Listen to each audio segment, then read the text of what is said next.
Oke, hai, selamat datang kembali. Oke, selamat datang kembali ke channel YouTube aku. Jadi sesuai dengan janji aku di video sebelumnya, kalau misalnya di video kali ini aku bakalan kembali membahas tentang soal ujian saringan masuk STIS tahun akademik 2014-2015 untuk soal selanjutnya. Jadi kalau misalnya di video sebelumnya aku sudah ngebahas soal untuk nomor 1-5, di video kali ini aku bakalan bahas soal untuk nomor 6 sampai dengan nomor 10, seperti itu. Oh iya, aku mau ucapin terima kasih banyak buat teman-teman yang udah nonton video sebelumnya yang aku bahas soal STIS untuk ujian saringan masuk 2014-2015 nomor 1-5. Terima kasih buat semuanya yang udah nonton, terima kasih buat yang udah suka, terima kasih buat yang udah komen, dan terima kasih juga buat yang udah share video itu. Karena dengan kalian nge-share tentu kan akan membantu teman-teman kalian yang juga pengen masuk STIS dan bingung mau belajar dari mana, seperti itu. Karena di video sebelumnya aku membahas 5 soal pertama, yaitu soal nomor 1 sampai dengan nomor 5, maka untuk video kali ini aku akan bahas untuk soal nomor 6 sampai dengan nomor 10. Oh ya, seperti biasa, jadi di video kali ini aku akan nge-screen record kembali bagaimana cara aku mengerjakannya. Kemudian untuk soalnya yang lebih jelas nanti akan aku taruh di video terakhir.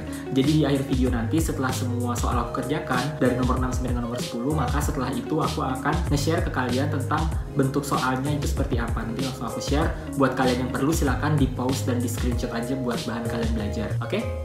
Baik, tanpa membuang waktu, langsung aja kita lanjut ke soal berikutnya, yaitu soal dengan nomor 6 ujian saringan masuk STIS tahun akademik 2014-2015. Oke, kita mulai dengan soal nomor 6. Soal nomor 6 adalah diketahui himpunan A itu sama dengan X, di mana X adalah bilangan prima kurang dari 91 dan B adalah X, di mana X adalah bilangan ganjil kurang dari 10. Nah, kalau misalnya kita baca soalnya sekilas, ini berarti untuk soal nomor 6 berkaitan dengan himpunan. Jadi langsung aja kita tulis ya. Yang pertama itu A sama dengan X, di mana X adalah bilangan prima kurang dari 91 ya.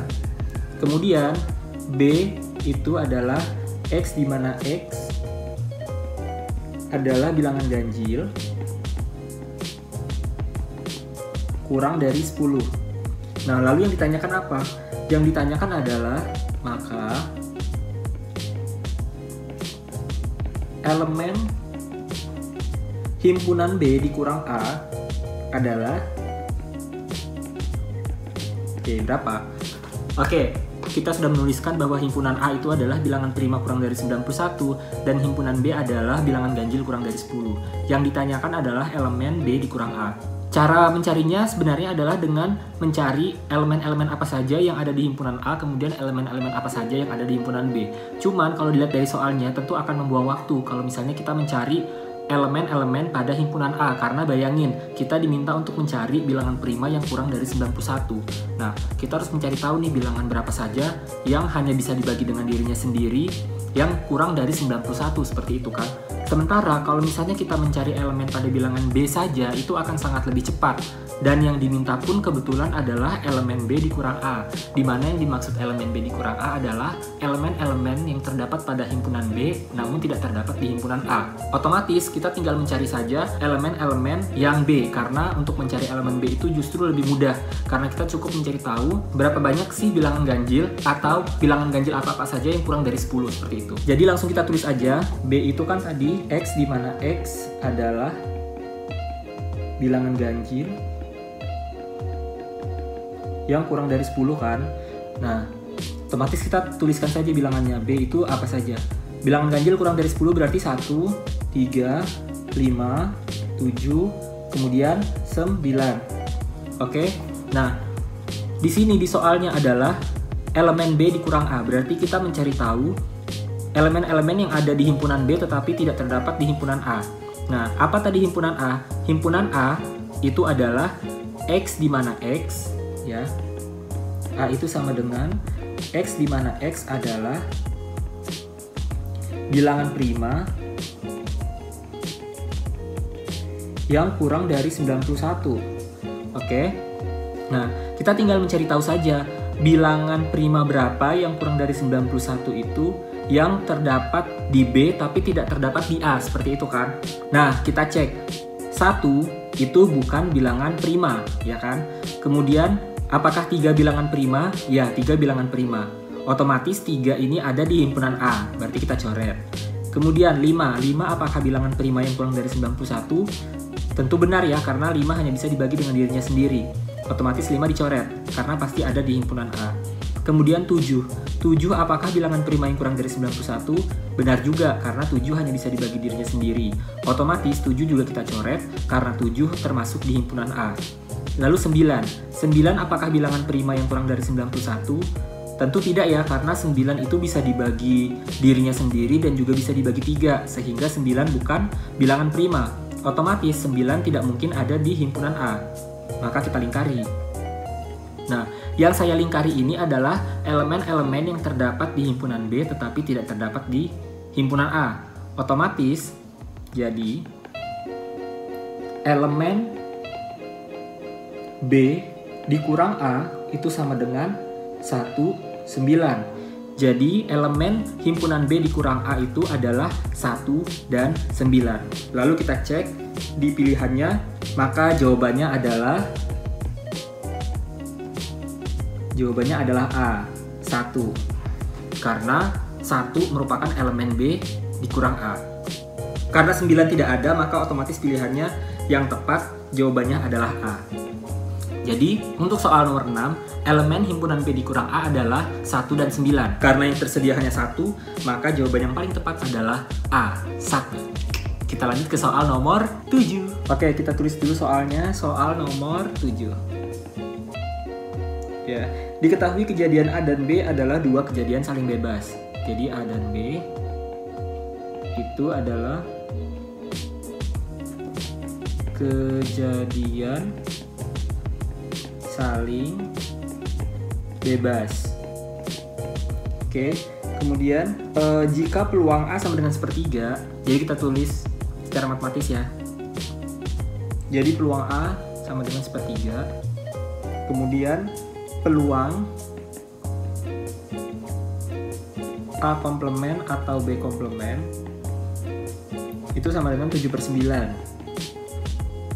Maka peluang A komplement dan B komplement adalah, berarti yang ditanya, maka peluang A komplement dan B komplement sama dengan berapa, ya kan? Nah, kalau dari soal nomor 7 ini berarti yang diminta adalah soal terkait peluang. Kita diminta untuk mencari berapa sih peluang A komplement dan B komplement.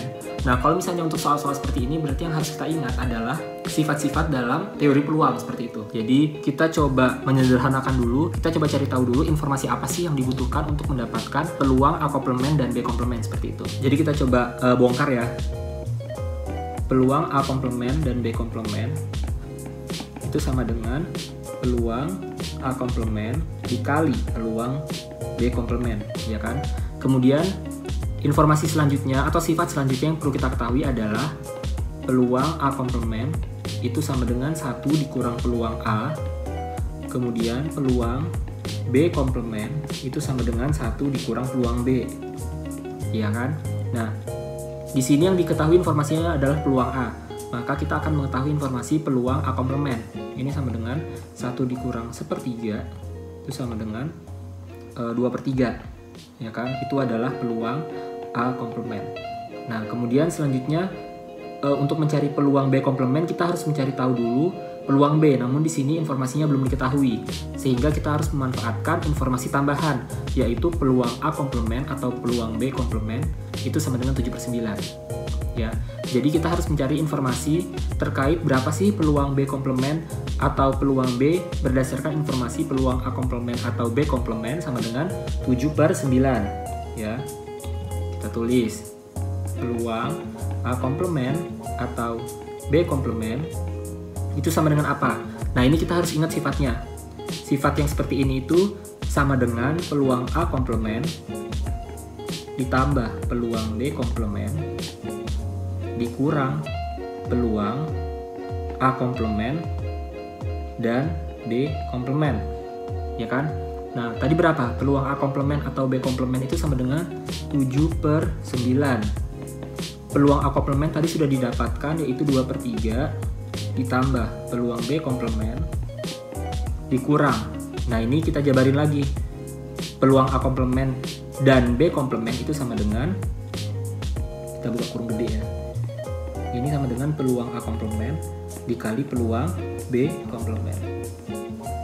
Nah ini kita bisa kerjakan ya, jadi 7/9 dikurang 2/3 itu sama dengan peluang B komplement dikurang. Nah peluang A komplement tadi sudah diketahui ya, 2/3 dikali peluang B komplement. Nah ini kan sebenarnya sama dengan 1 kan, 1 dikali peluang B komplement dikurang 2/3 dikali peluang B komplement. Nah ini kita kerjakan dulu, ini sama dengan berapa nih? Jadi per 9 kan 7 dikurang per 9 dan bagi 3 kali 2 6. Ini kan 7/9 dikurang 6/9 sama dengan, ini bisa dibuat 1 dikurang 2/3 dikali peluang B komplement. Nah ini bisa didapatkan 7 dikurang 6 1/9 ya, sama dengan ini bisa didapatkan hasilnya adalah 1/3 dikali peluang B komplement. Nah ini bisa kita kerjakan ya, jadi 1/3 peluang B komplement itu kan sama dengan 1/9. Nah ini peluang B komplement itu sama dengan 1/9 dibagi 1/3 kan. Nah kita ingat rumus pembagian pada bilangan pecahan, berarti peluang B komplement sama dengan 1/9 dikali 3, jadinya 3/9 sama dengan 1/3. Oke, selanjutnya kita akan bisa mengetahui berapa informasi peluang A komplement dan B komplement. Caranya, peluang A komplement dan B komplement itu sama dengan peluang A komplement dikali peluang B komplement. Nah tadi kita sudah mendapatkan informasi ya, peluang A komplement itu sama dengan 2/3 dikali peluang B komplement, tadi kita sudah dapatkan informasinya sama dengan 1/3, jadinya sama dengan 2/9. 2/9 jawabannya adalah yang A. Jadi peluang A komplement dan B komplement itu sama dengan 2/9. Jawabannya adalah A. Yeay. Oke, jadi untuk soal nomor 7 jawabannya adalah A yang 2/9. Kita lanjut ke soal berikutnya. Soal nomor 8 ini sebelum saya tulis saya bacakan dulu ya, karena ini sepertinya soal cerita sih. Jadi kita bacakan dulu ceritanya seperti apa untuk soal nomor 8, nanti baru kita buat ke dalam bentuk matematis. Oke. Soal nomor 8, dari 500 siswa yang diterima di STIS, diketahui 297 siswa berminat untuk masuk ke jurusan statistik, 60 masuk ke jurusan statistika dan komputasi statistik, 3 diantaranya tidak berminat di kedua-duanya. 3 diantaranya tidak berminat di kedua-duanya. Padahal harus milih jurusan, tapi udah masuk STIS, gimana tuh ya? Ya pokoknya seperti itulah soalnya ya. Oke. Kemudian, berapa banyak sih proporsi siswa yang tidak berminat masuk jurusan komputasi statistik? Nah, kalau misalnya clue-nya soalnya seperti ini, misalnya diketahui sekian siswa sekian menyukai A, siswa sekian menyukai B, siswa sekian menyukai keduanya, lalu siswa sekian tidak menyukai keduanya. Nah, kalau soalnya seperti itu, maka bentuk matematis yang paling mudah kita buat adalah membuat diagram Venn. Jadi langsung aja kita buat diagram Venn-nya untuk soal nomor 8. Lanjut. Oke, soal nomor 8. Jadi tadi seperti yang aku bilang, yang paling mudah untuk soal seperti ini adalah membuat diagram Venn. Tadi itu ada 2 jurusan ya, jurusan statistik dan komputasi statistik. Maka untuk diagram Venn-nya kita buat cukup 2 lingkaran saja. Seperti itu. Oke. Biasanya semestanya itu kita taruh di pojok kiri atas. Jadi dari 500 siswa yang diterima di STIS, kita tulis di sini 500. Ya kan? Ini adalah semestanya. N secara keseluruhan ya. Kemudian tadi ada 2 jurusan kan? Jadi kita bikin lingkaran. Kemudian kita bikin lagi lingkaran. Kita simbolkan statistik dengan S ya. Jadi S. Kemudian komputasi statistik adalah KS. Seperti itu ya. Nah, diketahui 297 siswa berminat untuk masuk ke jurusan statistik. 60 siswa berminat di jurusan statistika dan komputasi statistik, sedangkan 3 diantaranya tidak berminat di kedua-duanya. Tidak berminat di kedua-duanya berarti kita keluarkan dari lingkaran. Artinya 3 orang ada di luar lingkaran, seperti ini. Oke. Kemudian tadi ada diketahui yang suka kedua-duanya, jadi dia pengen masuk jurusan statistik, tapi pengen juga nih suka juga jurusan komputasi statistik, itu sejumlah 60 siswa. Jadi kita tulis di sini 60. Ya kan?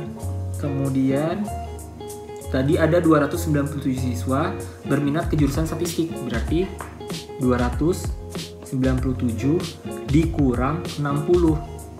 Ya, harus dikurang 60 karena kenapa? Karena di antara 297 siswa itu tidak hanya menyukai atau meminati untuk masuk statistika saja, tapi ada juga yang meminati untuk masuk ke jurusan komputasi statistik. Sehingga harus dikurangi 297 dikurang 60 seperti itu. Kemudian yang ingin masuk KS atau komputasi statistik belum diinformasikan, sehingga kita simbolkan saja sebagai X gitu ya. Jadi X min 60. Nah, yang ditanyakan apa? Yang ditanyakan adalah proporsi siswa yang tidak berminat masuk jurusan komputasi statistik. Ya, proporsi siswa yang tidak berminat masuk jurusan komputasi statistik.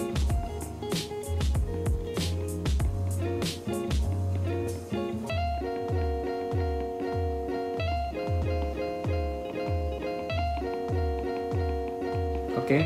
Nah, kalau misalnya yang dicari adalah proporsi siswa yang tidak berminat masuk jurusan komputasi statistik, maka yang perlu kita cari adalah siswa yang hanya berminat masuk ke jurusan statistika saja ditambah dengan siswa yang tidak berminat masuk ke jurusan statistika dan juga komputasi statistik. Seperti itu kan. Lalu nanti kita cari proporsinya. Mencari proporsi, rumusnya berarti jumlah siswa yang tidak berminat masuk jurusan komputasi statistik dibagi dengan siswa keseluruhan. Seperti itu kan. Jadi kita langsung cari aja di sini informasinya. Yang tidak berminat masuk jurusan komputasi statistik. Yang pertama itu adalah siswa yang hanya berminat masuk jurusan statistik.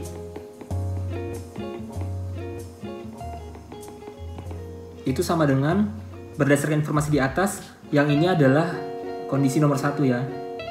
Nah, ini kondisi nomor 1 nih.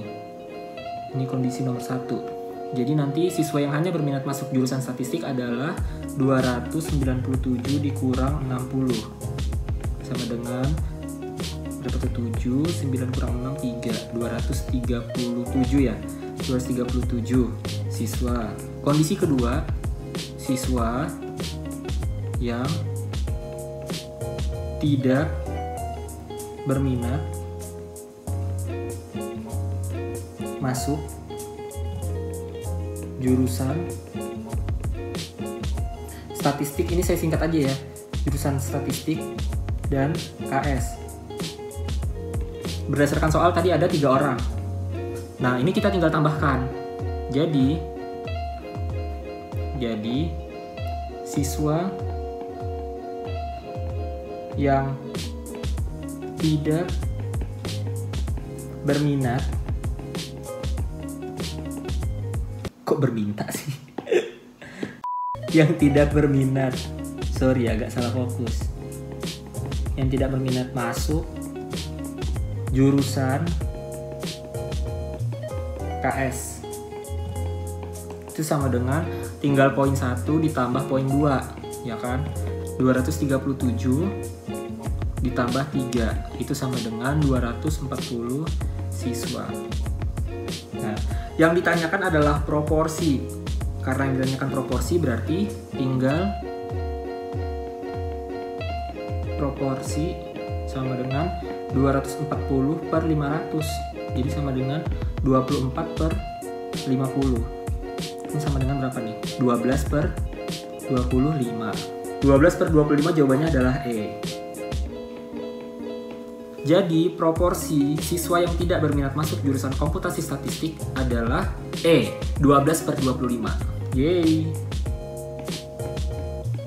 12 per 25, selesai. Kita lanjut ke soal nomor 9. Soal nomor 9 ini juga soal cerita dan jauh lebih panjang ceritanya daripada soal nomor 8. Jadi kita cek dulu ya ceritanya seperti apa sebelum kita memindahkan cerita tersebut ke dalam bentuk matematis seperti itu. Keluarga besar Kusumo Projo terbentuk dari berbagai macam daerah di antara Jawa, Sunda, dan Padang. Hal ini ternyata memengaruhi selera makan mereka di mana 18 orang menyukai masakan Padang, 15 orang menyukai masakan Sunda, dan seterusnya. Nah, tipe soalnya ini sama seperti soal nomor 8. Cara mudahnya adalah membentuk diagram Venn untuk membuat soal ini menjadi bentuk matematis. Seperti itu kan. Nah, kita tinggal cari tahu nih berapa banyak lingkaran dalam diagram Venn yang kita perlukan. Kalau soal nomor 8 tadi kan ada 2 ya, yang berminat masuk statistik dan yang berminat masuk KS. Nah, apakah sama untuk soal nomor 9? Maka kita cari tahu dulu nih. Yang nomor 9 ini memengaruhi selera makan, berarti diagram Venn yang akan dibentuk terkait dengan selera makan ya. 18 orang menyukai masakan Padang, kemudian 15 orang menyukai masakan Sunda, 23 orang menyukai masakan Jawa. Ada masakan Sunda, ada masakan Jawa, ada masakan Padang. Berarti otomatis ada 3 lingkaran dalam satu diagram Venn tersebut. Langsung saja ya, kita tidak usah membaca soalnya sampai habis. Langsung aja kita bentuk diagram Venn-nya seperti apa. Untuk soal nomor 9, kita kerjakan. Soal nomor 9, bentuk diagram Venn-nya adalah seperti ini. Sama ya, kita bentuk diagram Venn juga ya. Ini kayaknya harus lebih besar sih, karena lingkarannya agak banyak. Nggak agak banyak sih, banyak. Ada 3 lingkaran. Sebelumnya kita cari tahu dulu n-nya ya. Kita cek ini n-nya berarti belum diketahui, jadi kita coba buat lingkarannya dulu aja deh. Jadi ini lingkaran 1, selanjutnya ini lingkaran 2. Oke. Nah, kalau misalnya untuk diagram Venn yang ada 3 lingkaran berarti ada yang mengiris ke tiga-tiganya, ya kan? Kayak apa ya? Kayak Mickey Mouse ya. Oke, kita kasih warna yang beda kali ya tulisannya ya, biar lebih mudah. Pertama adalah 18 orang menyukai masakan Padang. Berarti kita tulis di sini Padang. Kemudian habis itu 15 orang menyukai masakan Sunda. Berarti kita tulis di sini Sunda. Kemudian 23 orang menyukai masakan Jawa. Kita tulis di sini Jawa. Nah, kita cek nih 18 orang suka masakan Padang, 15 orang suka masakan Sunda, 23 orang suka masakan Jawa. 4 orang menyukai semua masakan. Berarti 4 orang ini suka nih semua masakan. Masakan Padang iya, masakan Sunda iya, masakan Jawa juga iya. Ada sejumlah 4 orang. Berarti kita cari lingkaran atau irisan lingkaran yang mengenai ketiga-tiganya. Itu adalah yang bagian ini. Nah, ini itu yang suka ketiga-tiganya itu ada 4 orang. 4 orang ya. Semoga kelihatan nih tulisannya. 4 orang. Kemudian ada 1 orang yang hanya menyukai masakan Jawa dan Sunda.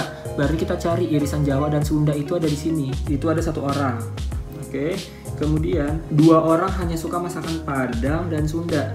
2 orang P dan S. Berarti di sini ya. 2 orang P dan S. Kemudian apalagi nih? Jika jumlah keluarga besar Kusumo Projo adalah 40 orang. Oke, N-nya diketahui ya, 40 orang di sini. Kemudian, dan setiap orang menyukai salah satu dari ketiga jenis masakan tersebut. Artinya tidak ada satupun dari 40 orang keluarga tersebut yang tidak suka makanan Padang, Sunda, atau Jawa. Jadi tidak ada yang tidak suka. Ketiga-tiganya minimal salah satu mereka suka. Ya, otomatis apa? Otomatis jumlah keseluruhannya itu nanti akan sama dengan 40 karena tidak ada satupun orang yang tidak suka dengan ketiga jenis masakan tersebut, ya kan? Nah, kita kembali ke informasi awal. Di sini yang belum diketahui adalah berapa banyak orang yang suka masakan Padang dan Jawa karena sesungguhnya yang ditanyakan adalah itu. Jadi yang ditanyakan adalah berapa banyak sih orang yang suka masakan Jawa dan Padang. Berarti yang ditanyakan ini adalah di sini ya. Yang ditanyakan itu yang ini. X sama dengan J. Kita kembali ke soalnya. 18 orang menyukai masakan Padang.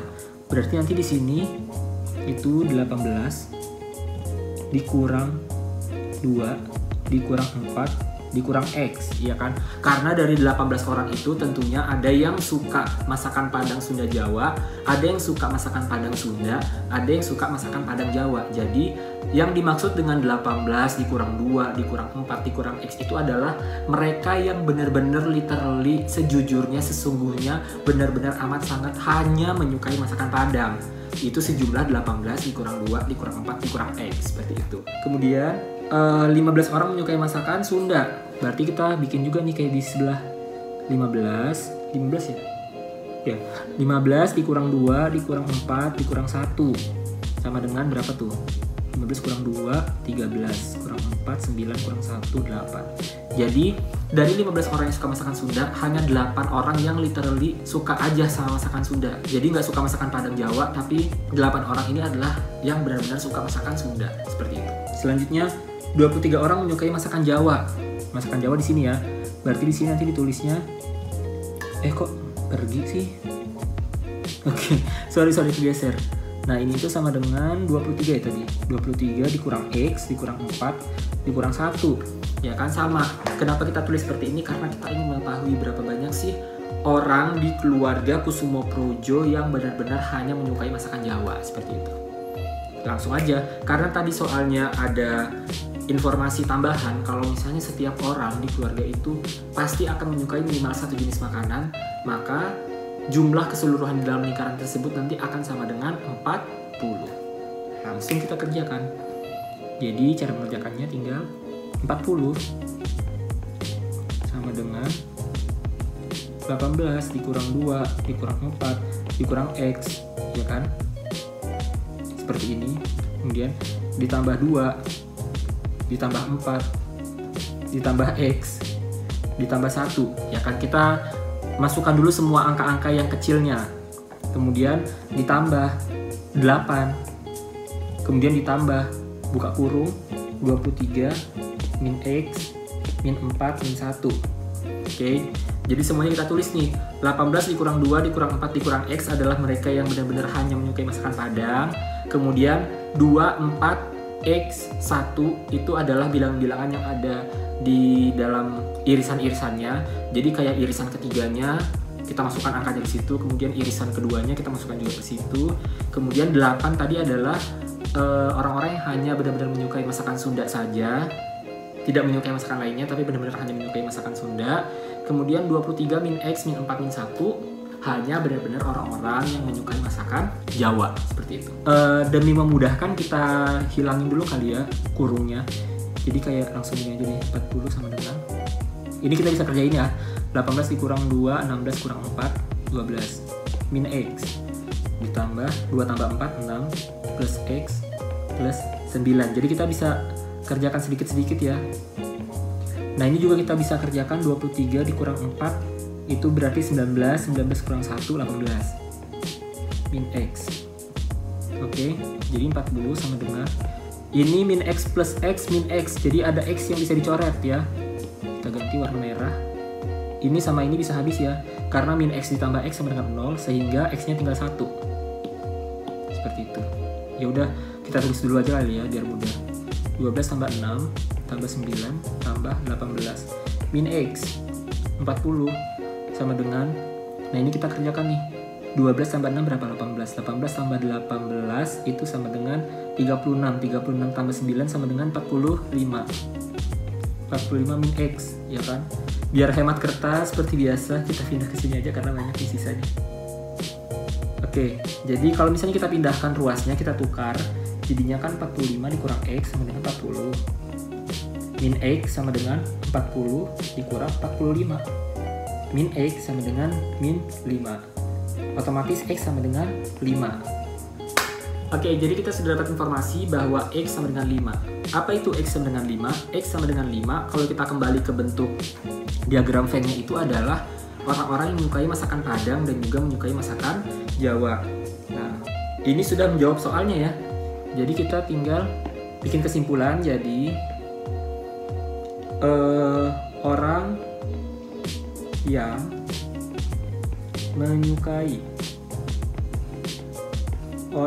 menyukai masakan Jawa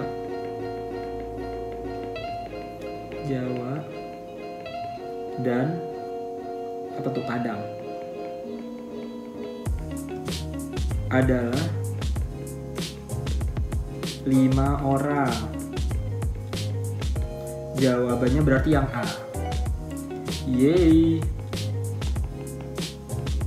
Oke, jadi untuk soal nomor 9 jawabannya adalah A, 5 orang yang menyukai masakan Jawa dan juga Padang. Oke, selanjutnya kita lanjut ke soal nomor 10, soal terakhir untuk video kali ini. Soal nomor 10 sama juga soal cerita, namun apakah soal ceritanya sama seperti soal nomor 8 dan nomor 9? Mari kita telah terlebih dahulu, oke? Oke, nomor 10 itu soalnya adalah 3 bilangan membentuk barisan aritmatika. Nah, kalau soalnya seperti ini berarti yang perlu kita ketahui adalah terkait dengan rumus-rumus atau mungkin sifat-sifat yang berhubungan dengan soal barisan dan deret, baik itu aritmatika maupun geometri. Jadi kita tulis ya.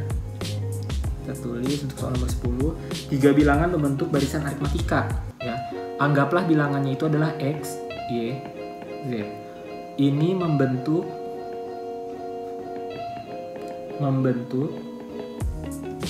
barisan aritmatika. Oke.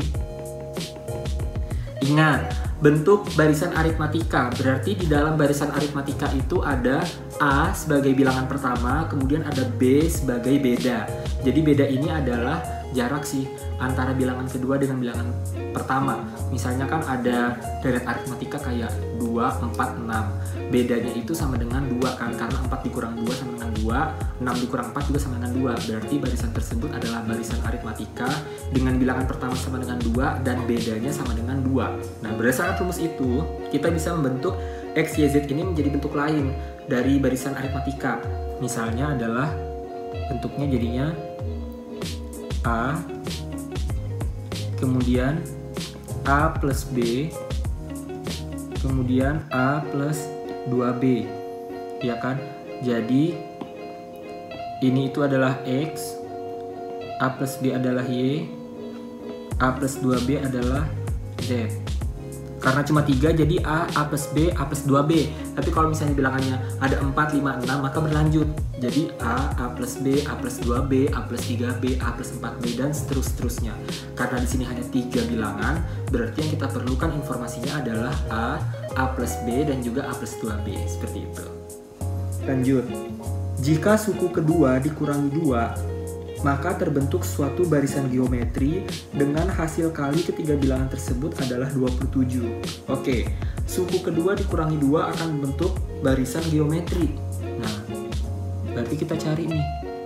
Ini tadi adalah barisan aritmatika. Jika suku kedua dikurangi 2, maka akan membentuk barisan geometri. Jadi kita tetap informasikan seperti ini ya. A tetap, kemudian bilangan kedua ya. Oh iya, suku kedua dikurangi 2, berarti A plus B dikurang 2, kemudian yang selanjutnya tetap A plus 2B. Nah, ini itu akan membentuk barisan geometri.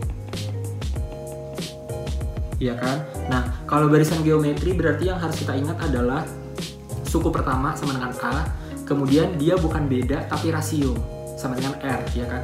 Kalau di aritmatika ada beda atau B, maka di barisan geometri itu ada R atau rasio, di mana rumus R itu sama dengan suku kedua misalnya dibagi dengan suku pertama, atau suku ketiga dibagi suku kedua, seperti itu.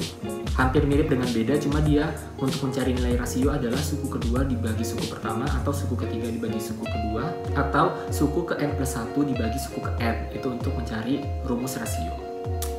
Hasil kali ketiga bilangan tersebut, berarti hasil kali ketiga bilangan geometri ini ya sama dengan 27. Berarti nanti kita bikin ini menjadi bentuk geometri ya. Jadi warna lain. Ini A, kemudian AR, kemudian AR kuadrat, ya kan? Ini itu sama dengan ini itu sama dengan yang ini itu sama dengan yang ini. Hasil kali ketiga bilangannya sama dengan 27. Jadi A dikali AR dikali AR kuadrat itu sama dengan 27. Oke, jumlah ketiga bilangan barisan aritmatika. Nah, yang ditanya adalah jumlah ketiga bilangan barisan aritmatika yang A plus B plus A plus 2B itu sama dengan berapa? Itu yang ditanyakan. Nah, ini kita sederhanakan dulu bentuknya. Maka yang ditanyakan adalah 3A plus berapa nih? 3A plus 3B ya? Sama dengan berapa? Nah, ini yang ditanyakan. Oke. Kita kerjakan dulu berdasarkan informasi yang diketahui, yaitu ketiga bilangan geometri ketika dikalikan hasilnya sama dengan 27 kan. Berarti kita tuliskan A dikali AR dikali AR kuadrat sama dengan 27. Ini A pangkat 3 R pangkat 3 sama dengan 27. Bisa disederhanakan jadi AR pangkat 3 sama dengan 27. Jadinya AR sama dengan akar pangkat 3 dari 27 sama dengan 3 ya. 3 kali 3 9 kali 3 7, ya benar. Jadi AR sama dengan 3. Nah, kalau kita lihat bentuk sebelumnya, bahwa AR itu sama dengan A plus B min 2 ya. AR itu sama dengan A plus B min 2. Ini kita ketahui AR ya. Jadi 3 sama dengan A plus B min 2. Kita pindahkan min 2 ke ruas kiri, jadi 3 plus 2 sama dengan A plus B. Jadi A plus B sama dengan 5, ya kan? Kita kerjakan berikutnya. Dari informasi ini kita sudah bisa mengetahui jawaban dari soal nomor 10 ya. Yang ditanyakan adalah 3A plus 3B. Oke.